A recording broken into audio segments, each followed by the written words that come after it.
कालच्या प्रचारांत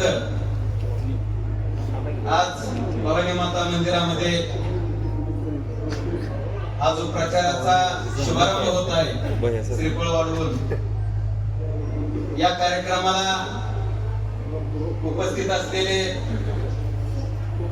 छत्रपती सहकारी साखर कारखान्याचे माजी चेअरमन, आमचे मार्गदर्शक आणि आमचा आधारस्तंभ माननीय अविनाश दादा घोलप, या ठिकाणी उपस्थित असलेले छत्रपती शिक्षण संस्थेचे माजी चेअरमन, आमचे सहकारी, आमचे मार्गदर्शक माननीय मुरली काका निंबाळकर, ज्यांनी आज मार्गदर्शन केलं, ते इंदापूर पंचायत समितीचे माजी सभापती माननीय तुकाराम आबा काळे, या ठिकाणी या ज्यांनी मार्गदर्शन केलं ते आमचे सहकारी मित्र पुणे जिल्हा भारतीय जनता पार्टीचे जिल्हा सरचिटणीस माननीय अविनाश दादा मोठे, या ठिकाणी आमचे दुसरे सहकारी आज या ठिकाणी आवर्जून उपस्थित राहिलेले ऍडव्होकेट गोविंदराव देवकाते, माननीय सतीश फाळके,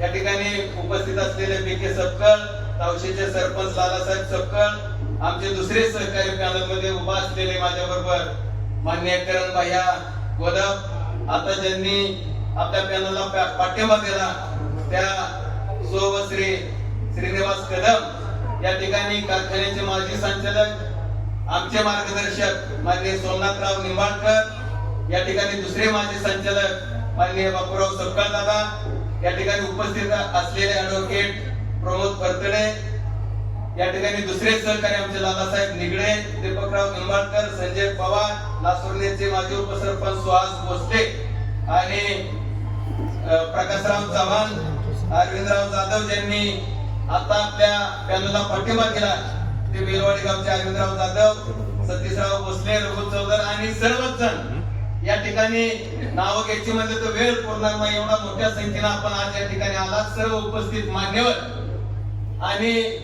आपल्या पॅनलचे सर्वच उमेदवार, आता सर्वांची नावं घेणं शक्य नाही, आता ज्यांचा परिचय करून दिला ते सर्व उमेदवार आणि माझा आवाज ज्या ठिकाणी घराघरामधून बसून ऐकत असणाऱ्या त्या पत्रकारितेच्या माध्यमामधून आणि उपस्थित सर्व श्रद्धेय बंधू आणि भगिनींनो, तरुण मित्रांनो, या ठिकाणी आज श्री छत्रपती बचाव पॅनलच्या प्रचारात आज आपण या ठिकाणी सर्वजण जमलेलो आहोत. माननीय अविनाश दादांच्या, मुरली काकांच्या मार्गदर्शनाखाली हा पॅनल या ठिकाणी कार्यरत आहे. दोन अविनाश दादा आहेत. बंधूंनो, कारखान्याची ही निवडणूक 10 वर्षांनी कारखान्याची निवडणूक होते, म्हणजे खरं तर गेल्या 5 वर्षामध्ये ही निवडणूक व्हायला पाहिजे होती, परंतु 5 वर्षामध्ये न होता या ना त्या कारणाने हे इलेक्शन लांबलं गेलं आणि हे इलेक्शन आता 10 वर्षांनी समोर येते. समोरच्या पॅनलचे माननीय अजितदादांनी त्या ठिकाणी चेअरमन घोषित केलेले उमेदवार पृथ्वीराज बापू जाचक त्या ठिकाणी कोर्टामध्ये गेले. कोर्टात का गेले तर यामध्ये आताच आमच्या एका वक्त्यांनी सांगितलं की 14,000 तो आकडा नाही, तो जवळजवळ 15,000च्या आसपास आहे. अगदी 4-2 कमी नाही जास्ती 15,000 सभासद या कारखान्यामधून काढून टाकायचे म्हणून हे पृथ्वीराज बापू जाचक त्या ठिकाणी हायकोर्टामध्ये गेले. हायकोर्टाने त्या ठिकाणी निकाल दिला की या सभासदांना या ठिकाणी काढण्याचा अधिकार आम्हाला नाही. त्यानंतर त्यांनी त्याच्यावर सुप्रीम मध्ये रीट दाखल केली आणि आजही ती रीट त्या ठिकाणी सुप्रीमला प्रलंबित आहे. बंधूंनो, मला या ठिकाणी सांगायचंय की अविनाश मोठेंनी सांगितलं की ज्या सभासदांनी शेअर्स भरले त्या सभासदांना तुम्ही हिनवत होता, कुसळी सभासद म्हणत होता, साखरी सभासद म्हणत होता, त्यांचा मतदानाचा अधिकार काढा म्हणत होता, त्यांना या मतदार यादीतून काढून टाका म्हणत होता, त्यांचं त्या ठिकाणी सभासदत्व रद्द करू म्हणत होता.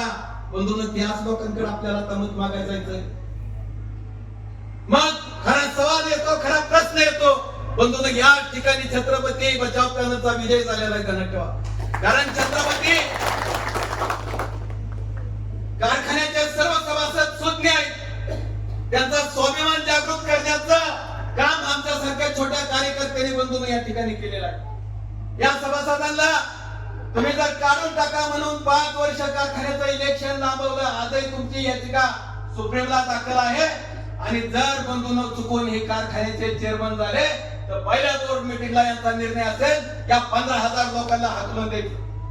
आज या ठिकाणी निवडणुकीला पात्र सभासद आहे 22,782 आणि यातून 15,000 वजा केले. अनेक सभासदांनी कार्यक्षेत्रामध्ये हिंडताना आम्हाला प्रश्न विचारला की ते 15,000 सभासदांची नावं तुमच्याकडे आहेत का? साध्या आणि सरळ सोप्या भाषेमध्ये बंधूंना मी आपल्याला सांगू इच्छितो, 22,782 सभासदांमधून 15,000 सभासद वजा केले तर 4 ते 5 4.5 म्हणता येत नाही म्हणून 4 ते 5 सभासदामागे 3 सभासद काढून टाकण्याचं धोरण या पृथ्वीराज बापूंनी या ठिकाणी आखलं. आणि म्हणून कारखान्याचं इलेक्शन 5 वर्ष सातत्याने लांबवलं.